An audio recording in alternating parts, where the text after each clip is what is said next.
Hello everyone, my name is Relax and Panic and this is another reaction for Steins Gate. It is episode 20 and you know what to do.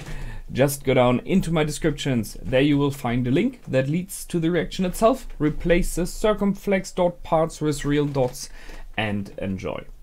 Once you've done, please come back here, hear out my thoughts about this episode. So, see you soon. For those that came back, welcome back. Okay, I admit it, I was wrong.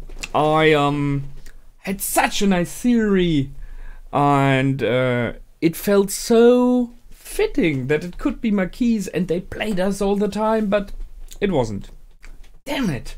Okay, cannot be right every time. I'm fine with it because that means that she's hopefully a good one. But mean as they are, they played me double. So in the end, they made it even worse for me. However, let's talk about this episode. We started off with Ocarina trying, I think he wanted to destroy the machine.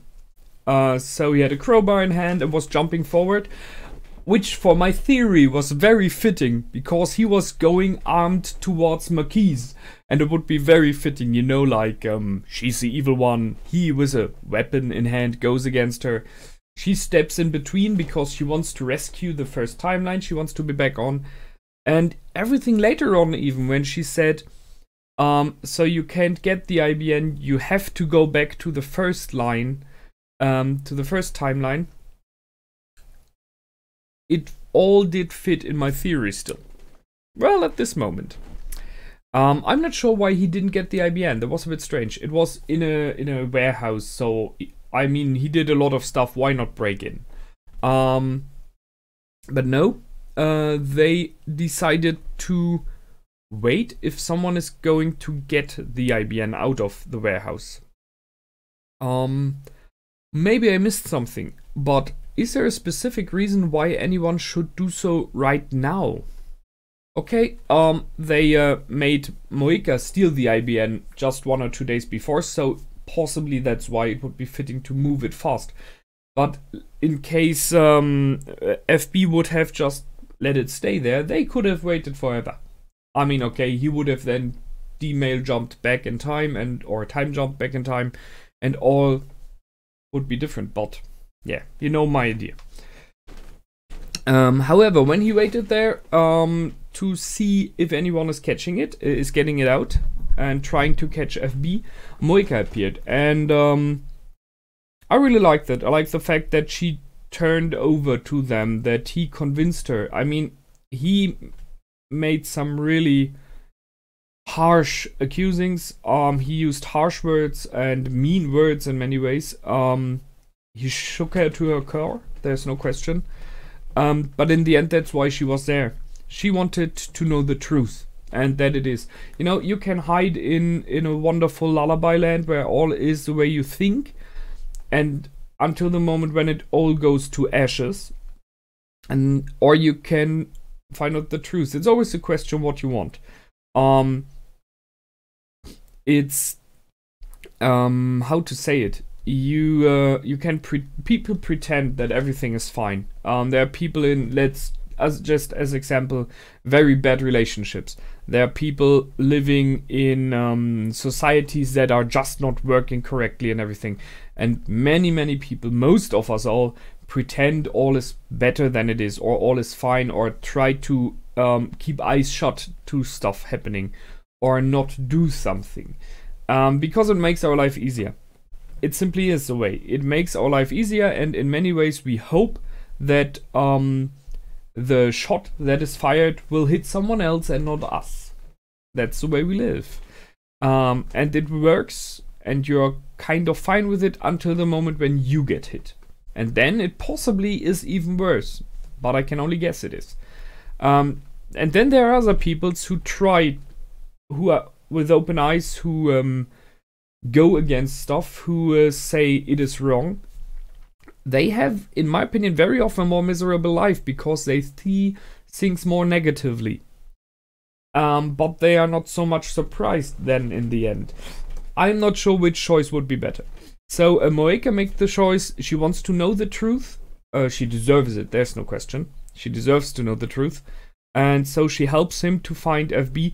Not on a big... She's just sitting with him there, you know? She's not really helping directly, unless you see that she was driving a car. Yeah, I can see her point. She was used, and Ocarina opened her eyes to this fact that she was used. And now she wants to know from whom, why, and so on. Possibly there's even a little bit of hope that FB, the mother, is what she thinks she is, and is her, you know, like mother, best friend for the future, but that's a very slight chance only. We had then the scene with Mayuri, and that is one, I think this is going in a bit of foreshadowing here. We had Mayuri saying that she feels like Ocarina and her didn't talk a lot in the last days. They didn't talk for a while. And later on in the episode we had Ocarina saying the same. And it is right. He's so busy with protecting her. He's so trying to save her that he kind of loses her right now. Because in the original, whatever original timeline is, when he jumped in the future, he was then always talking to her. And they had good times and they kept up their friendship, you know. Right now he's always busy with saving her, so he cannot look after her. He's not talking to her because in the end it would be a lot of repetition of their talk. And he's talking to Christina and he's talking to everyone else trying to save Mayuri. But he is losing her on the way. I mean, it's just some days. So in many ways, there shouldn't come out too much bad out of it. But he makes incredibly important decisions and he's not telling her. I may be wrong, but I think he never told her that she's about to die.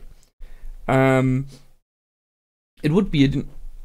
I mean, does anyone want to know that? But it would be an interesting thing to see what her opinion on it is. Because right now, he's making the calls. He says, I will not let her die. She should have a saying in that, no question. Although, let's be honest, who of us would accept it if she would say, it's okay, let me die? I don't think so. And I don't know why she was shot.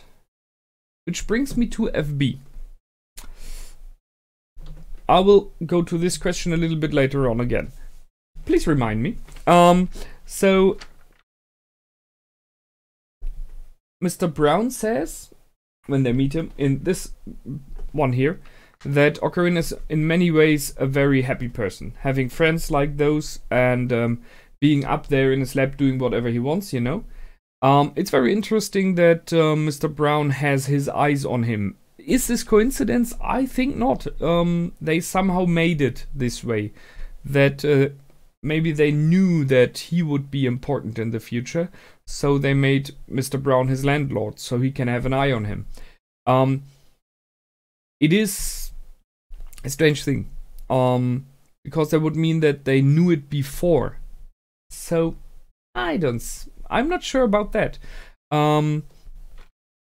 We learn later on from Mr. Brown then that he was kind of taken in as a kid, it seems. So very young age. The spider web that he climbed upon, getting his hands dirty. And he's way older now. So that he was already a member of CERN. He was already working for them. And then Ocarina came along, searched a place to stay. So did they knew at this moment already that he is important for the future? That he is the inventor of the time machine? And if they did knew, how? Where from did they knew this? You know? There was no... Now we're getting into problems of time travel again. There was no time travel yet. So no one from the future could have told them that he is important. Unless it would have been Suzuha, but I'm pretty sure she wasn't. So that's strange here. One thing. If they didn't know, then it would be complete coincidence by fate that Ocarina and Mr. Brown met up. Number one, we know that he has this wording of Suzuha, do good for others and they will do good, something will come back. It will come full circle, you know? Someone else will do good by you. That's why he claimed to have helped Ocarina as well. Which brings us to, he met up with Suzuha. And that was possibly pure accident, just fate. So, even if we claim that CERN seems to know a lot, there seems to be the hand of fate in this, like, hell amount of fate here. Mr. Brown met Suzuha when he was young. He was recruited by CERN when he was young. He took in Ocarina, being his landlord, and then in the end worked against him, which is a harsh thing. How does this all connect? At the moment right now, without further information, it seems as though it is fate. And that is interesting, because what is fate? We can't define it. So let's go on. The name of Muika in this underground organization is M4. So I guess it is just, you know, member 4, or it doesn't really matter, because it is in this play of your special agent, you have to have a cool sounding name. So you're M4, F5, J, whatever, you know? I don't think there's a deeper meaning to M4, unless he had like 3 others that work for him, but I don't think so. And then we had this message from FB that she received, which was incredibly nice. I mean, this message was just heartwarmingly nice. And I'm not sure if this was a message right now or if it was an older one. It felt as though she just received it. So why would he send such a nice message to her when he doesn't need her anymore? I'm not sure there what's going on. If it was one of the first ones, then that's the one how he lured her in. If it is a later on now, he just sent, then that would mean that he kind of wanted to give her a good feeling, which would be nice, you know. In this case, he would be a good guy, but he acted way too cool and cruel in many ways to so that that was just not completely fitting. We will see about that. They followed along the IBN, and in the end it was flown off to France, which is possibly fitting because from there I guess they will get it to CERN. Although they, well, I don't know, from Japan I guess there are no direct flights to Switzerland, possibly, so maybe that's why it went to France. There would have been other airports closer though, so, but I guess it is France because then it's in Europe. You give it to CERN in the end. And then we had the they did multiple time jumps to follow it along, and then in the end it went to Mr. Brown. So, well, there are many things. There was no reason it had to go to him. That was just lucky, you know. He had others transported. He could have made them bring it to the airport directly. There was no reason it went to him first. However, it did. So we know he is somehow involved, and we later on even learned that he is FB. I was genuinely surprised about that. I mean, he was always a little bit in the picture from time to time. When it was about the Suzuha storyline, he became more important, no question. But yeah, he went under the radar very long and very good. I mean, he has a perfect position. He is the closest possible to them without being involved. He is directly beneath the labs. So we heard from Suzuha and others before that they could hear what's going on in the lab due to the windows and due to the walls and everything all through. So he possibly knows about most of the stuff that happened, which made him the perfect spy for CERN, the perfect spy to work against them. What is strange for me now are some things.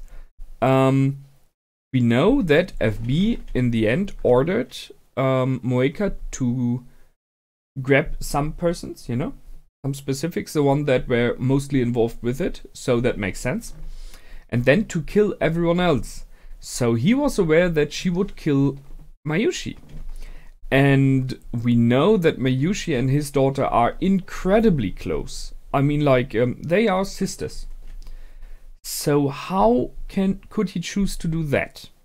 That's something I don't understand. And additionally, it seems it has to be that she's dying. You know, by fate and everything. We've seen her die without outer influence. So just by tripping over, you know? That is something I'm not completely sure about why this is happening. I still don't understand how the change of the timelines made it that Mayushi has to die. That is something very unclear to me still. Maybe we will learn more about it in the last episodes, but it is strange. And well, as I said, he has a problem of emotional involvement. He knows his daughter likes the people from upstairs, one in particular, so that cannot be easy for him.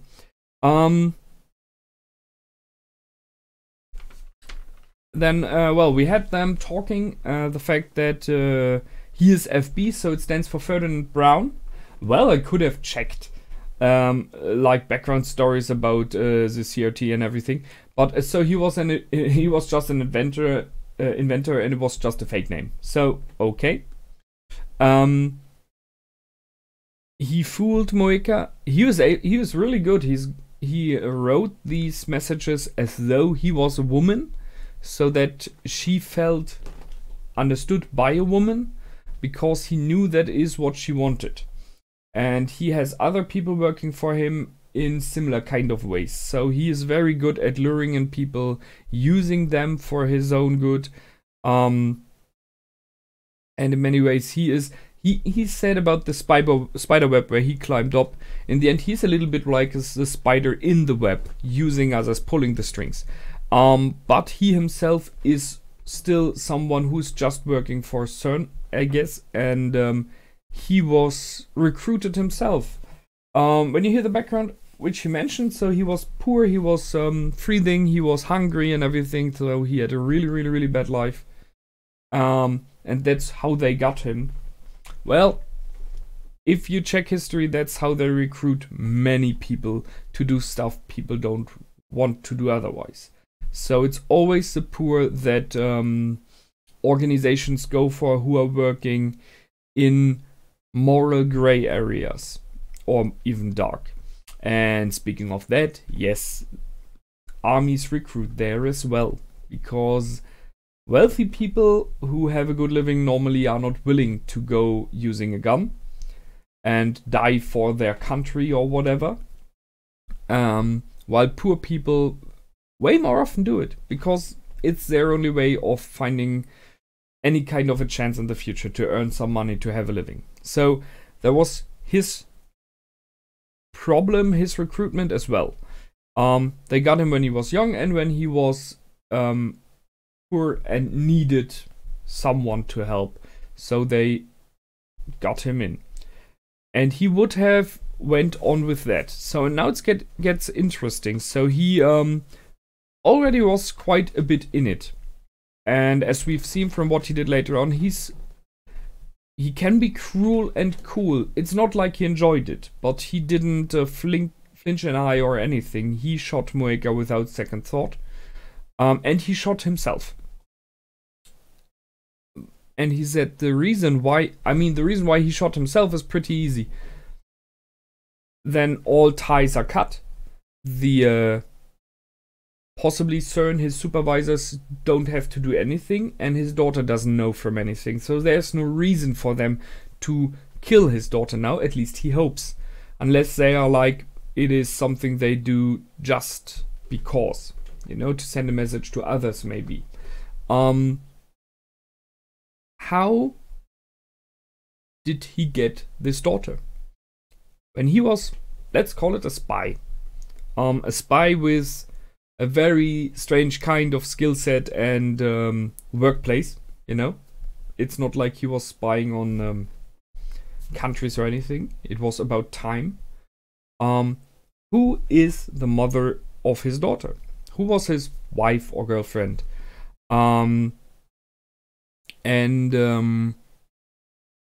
He did choose not to tell her. We know that he didn't knew about Suzuha being in all of this time travel thing because it was asked, and I'm pretty sure he didn't know. I still have this little guess that the girl might be the daughter of Suzuha, which would be interesting, you know. But yeah, she's a golden soul. She's just nice. So in the end, he now does everything he does for his daughter, and this is, well, to keep her safe. This is how they keep pressure on him now. Well, it's an interesting character. Let's just say that. It's complicated, but interesting. So he took out Moeka, who said sorry at dying. So that, I mean, for me, she was never really someone to blame. She was mentally unstable in so many ways. So she was used like a puppet, and he even admitted it. He explained it again. So for everyone to understand that, you know, she was just used. And she said, sorry, I am completely fine with forgiving her, you know? However, he shot himself to save his daughter, and then they got me. And it is the way they always get me. Those of you who see my reactions, you know it by now, I guess. If you bring in stuff like that, I can be pretty cool about it, you know, talking about what's happening and connecting dots and so on, it's fine. And then you have those scenes, ideally with some music, which is melancholic, and you bring in while he's talking, or in this case they overshadowed it a bit, that he was putting the gun to his head, and then they brought in the picture of his daughter, who just prepared the breakfast table, sat in front of it and waited for her dad, and the other side was sad as well. You know, this this moment of joy, the girl that just tries to be a good kid for her father, and you know he just shot himself. That is just cruel, and I feel tearing up again thinking about it. So that's how you get me every damn time. So very well done. I like and hate it at the same time. So that's where we are. Makise then jumped in and made Ocarina use the D-mail to from his phone, by the way, to make Moeka not steal the IBN. So by not doing this, the IBN is available now. They undid the D-mail in the end by doing so. Her D-mail. And they have the IBN now and able to delete the informations from CERN's database, which is the most important thing, so that they can then go to the alpha line. And now we are at the new thing. So it works, but someone has to die still. And very, very well done. They had the scene of Ocarina sitting on the couch next to Makise, and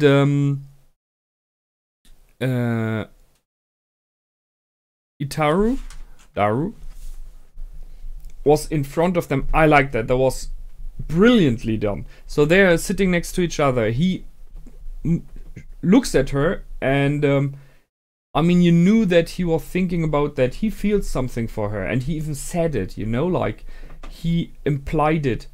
And she is not really aware of what he's thinking about, because all of those future, and for us past, moments of gratitude to each other, of closeness to each other, are only in him. She did never experience them. We know there was something again and again and again. So it got to him now. He is possibly in love with her. And he was close to saying it, but he didn't. I guess because he knows it would be strange out of nowhere. And then you pull out the camera so that Daru is in front on the computer, and he said, all hooked up. That was so brilliantly done. I mean, this was incredibly clever. I liked that. I really have to applaud them for that one. That was a very, very nicely done scene. And because, yes, he is. He's all hooked up already. And all those emails have to be undone after they delete it, or at the same time. And I got it instantly, and I mean, it was clear what it means. And then he went through it again for everyone else to understand. That means all D-mails, all that happened. And if you remember episode 1, it ended with the death of Makise Kurisu. And then triggered the first D-mail. So, and it was it his? I mean, he wrote to someone that, yes, he wrote to someone that someone just died. So,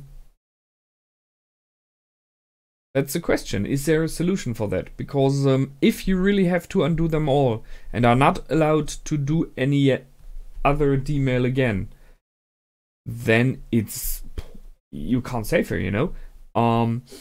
Only option would be if you could do a D-mail and instantly delete the informations on CERN. Because I guess every D-mail in the future will still be recorded on CERN.